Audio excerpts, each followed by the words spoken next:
हे students, तो आज हम स्टार्ट करेंगे इकोनॉमिक्स चैप्टर, जो कि फिशरी का चैप्टर है पार्ट 2 का। तो कल हमने देखा था इकोनॉमिक्स के मीनिंग। आज हम देखेंगे फिशरी इकोनॉमिक्स क्या होता है।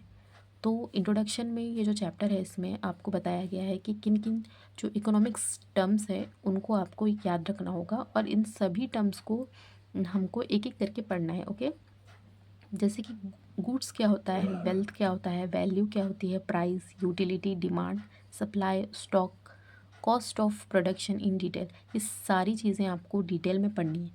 ओके, तो नाम आपको न्यू न्यू लग रहे होंगे, लेकिन जैसे जैसे हम इनकी डेफिनेशन पढ़ेंगे, इनको समझेंगे, तो आपके लिए इजी हो जाएगा। तो डेफिनेशन हम देखते हैं आगे। कल भी हमने देखा था कि डेफिनेशन क्या होती है इकोनॉमिक्स की। एक मरतबा फिर से देख लेते हैं। The science which study human behaviour as a relationship between ends and scarce means which have alternative use. तो हम यहाँ पर ह्यूमन बिहेवियर के अंदर ऐसा रिलेशन देखते हैं जिसमें एंड्स, ऐसा रिलेशन जिसके किसके बीच में है, ends and scarce means. Ends के मीनिंग मैंने कल बताया था कि नीड्स को बोलते, यानी ज़रूरत को। जैसे कि फूड हो गया, हमारी ज़रूरत है ना। चीज़ें हो गई, हमारी ज़रूरत है। और बहुत सी चीज़ें होती हैं जिसकी हमको ज़रूरत, हाउस हो गया, है ना, और एजुकेशन हो गया, उसकी ज़रूरत है। तो ये सारी चीज़ें एंड्स में आती है। और स्कार्स मीन्स की मीनिंग होते हैं कमी। जिस चीज़ की आपके पास कमी है, किस चीज़ की कमी है, मनी की कमी है, एनर्जी की कमी है ना। बहुत सारी चीज़ों की कमी होती है हमारी लाइफ में। सबसे ज़्यादा तो मनी की ही होती है। ओके, और इसके अलावा देखा जाए तो हमारे पास टाइम की बहुत कमी होती है।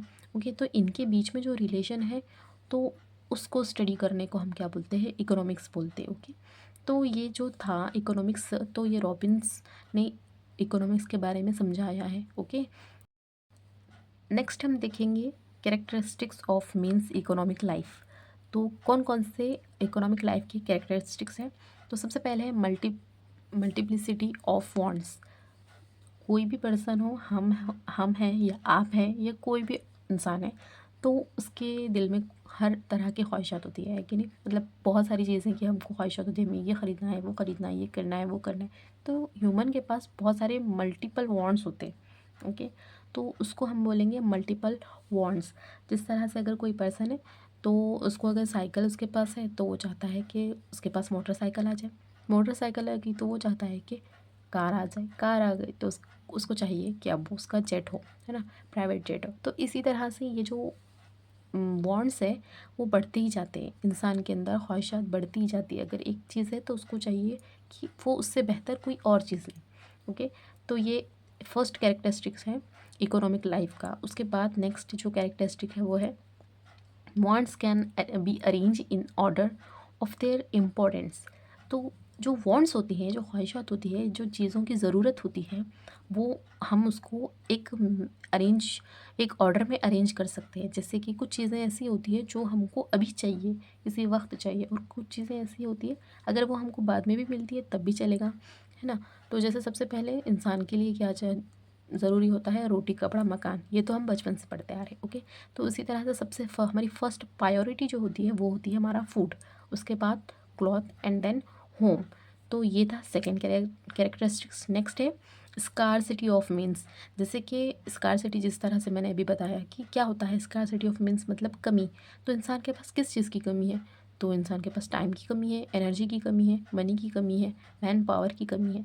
तो ये कहीं ना कहीं हर किसी के पास इसकी कमी होती है ना। सपोज़ अब अगर कोई नॉर्मल पर्सन है, उसके पास मनी की कमी होती है, मिडिल क्लास, मनी की कमी होती है ना। हम सबके पास मनी की कमी है। उसके बाद किसी के पास मनी है तो उसके पास टाइम की कमी होती है ना। किसी के पास मनी है, टाइम है, पर एनर्जी नहीं होती। ओके, तो एनर्जी की फिर मैन पावर भी बहुत ज़रूरी है। ओके, तो ये सारी चीज़ें आ जाती हैं हमारी कैरेक्टरिस्टिक्स के अंदर। नेक्स्ट है मीन्स हैव अल्टरनेटिव यूज़। कुछ चीज़ें ऐसी होती हैं जिनका इस्तेमाल इंसान अलग अलग तरह से करता है। सपोज़ अगर दो दो तरह के पर्सन हैं, एक मिडिल क्लास से आता है और एक रिच फैमिली से आता है, और दोनों ने क्या किया है, एक एक प्लॉट खरीदा है। तो दोनों ने एक एक प्लॉट ख़रीदा है। तो मिडिल क्लास का जो है, अगर सपोज़ उसके पास अ, उसका खुद का होम नहीं है, तो वो क्या करेगा, प्लॉट पर अपना खुद का होम बना देगा। दूसरा जो है वो रिच फैमिली से है, उसके पास ऑलरेडी 2-3 घर है, तो वो उस लैंड को क्या करेगा, किसी अच्छे पर्पज़ के लिए इस्तेमाल करेगा जिससे उसका फ़ायदा हो। सपोज़ वो वहाँ पर फैक्ट्री बना सकता है, होटल बना सकता है ना, इंडस्ट्री डाल सकता है, कुछ और चीज़ें के लिए प्लॉटिंग बना सकता है, मतलब बहुत सी चीज़ें का मतलब उसमें इस्तेमाल कर सकता है वो। तो कुछ चीज़ें ऐसी होती है जिसका बहुत अल्टरनेटिव यूज़ होता है, तो उसके हिसाब से ये सारी चीज़ें चलती है। ओके, तो ये थे कुछ 4 टाइप्स के characteristics of means economic life की। अब नेक्स्ट हम देखेंगे कि फिशरी इकोनॉमिक्स क्या होता है, फिशरी इकोनॉमिक्स किसको बोलते हैं। ओके, तो फर्स्टली इसकी जो डेफिनेशन है वो हम पढ़ लेते हैं। The application of principle of economics in fisheries is called fisheries economics. जो एप्लीकेशन, जो प्रिंसिपल हम फिशरी साइंस के लिए इस्तेमाल करते हैं इकोनॉमिक्स में, उसको हम फिशरी इकोनॉमिक्स बोलेंगे। जितने भी इकोनॉमिक्स मैंने पहले ही बताया था आपको कि इकोनॉमिक्स एक ऐसा सब्जेक्ट है, ऐसा टॉपिक है जो हर कहीं पे इस्तेमाल किया जाता है। ओके, हर फील्ड में इसका इस्तेमाल होता है। तो जो हम फिशरी के अंदर हम इकोनॉमिक्स इस्तेमाल कर रहे हैं, जो एप्लीकेशन इकोनॉमिक्स के एप्लीकेशन, इकोनॉमिक्स के प्रिंसिपल हम इकोनॉमिक्स फिशरी के लिए इस्तेमाल कर रहे हैं, उसी को हम फिशरी इकोनॉमिक्स बोलेंगे। सिंपल सी चीज़ है। ओके, तो इसके कुछ अलग अलग मेथड है, जिस तरह के देखो यहाँ पर बताया गया कि different methods of fishery preservation, किस तरह से हम फिश को प्रिजर्व करेंगे। सबसे पहले तो यहाँ पर आ गया है हमारे कि different methods of exfoliation of fish catches, कहाँ से हम डिफरेंट डिफरेंट मेथड से किस तरह से हम फ़िश को कैच कर सकते हैं, उसके बाद फ़िश को प्रिजर्व कर सकते हैं, उसके बाद किस तरह से हम डिफरेंट डिफरेंट मेथड से उसको कल्चर कर सकते हैं, water source and culture method.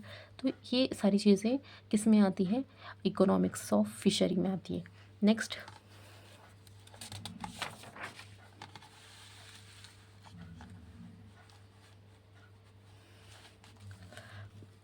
Common ownership of the sources specially in the marine water. तो जो ओनरशिप होती है ना, जो स्पेशली जो हमारी मराइन वाटर के लिए होती है, किसके पास होगी, क्या होगी, ये सारी चीज़ें। उसके बाद estimation of stock in the sea, stock कितना हो सकता है, सी में हो या कहीं पर भी हो, जो भी वाटर बॉडी है आपकी, तो वहाँ पर जो स्टॉक कितना है, क्या है, कैसी चीज़ें हैं, वो सारी चीज़ें इकोनॉमिक्स में हम पढ़ते हैं। ओके, तो अब कुछ यहाँ पे इकोनॉमिक्स के हिसाब से हम चीज़ें देख लेते हैं कि हमको नेक्स्ट जो वीडियो होगा हमारा, वहाँ पे हम क्या क्या चीज़ें पढ़ेंगे। तो हम पढ़ेंगे the whole fishery industry can be divided into 3 sectors. तो फिशरी के अंदर, फिशरी इकोनॉमिक्स के अंदर जो इंडस्ट्री है वो हम 3 सेक्टर में पढ़ते हैं। कितने सेक्टर में, 3 सेक्टर में। सबसे पहला सेक्टर है फिशरी सेक्टर, उसके बाद है प्रोसेसिंग सेक्टर, तीसरा है मार्केटिंग सेक्टर। तो कल हमको ये देखना है कि फिशरी इंडस्ट्री में 3 तरह के सेक्टर हैं, fishery sector, processing sector and marketing sector. अब ये सेक्टर्स जो है ये क्या होते हैं और किस तरह का इनका पूरा जो प्रोसेस है वो चलते रहता है, पूरा जो जो चीज़ें हैं इनके अंदर क्या क्या होती है, वो सारी चीज़ें हम कल डिस्कस करेंगे। Okay, thanks for watching.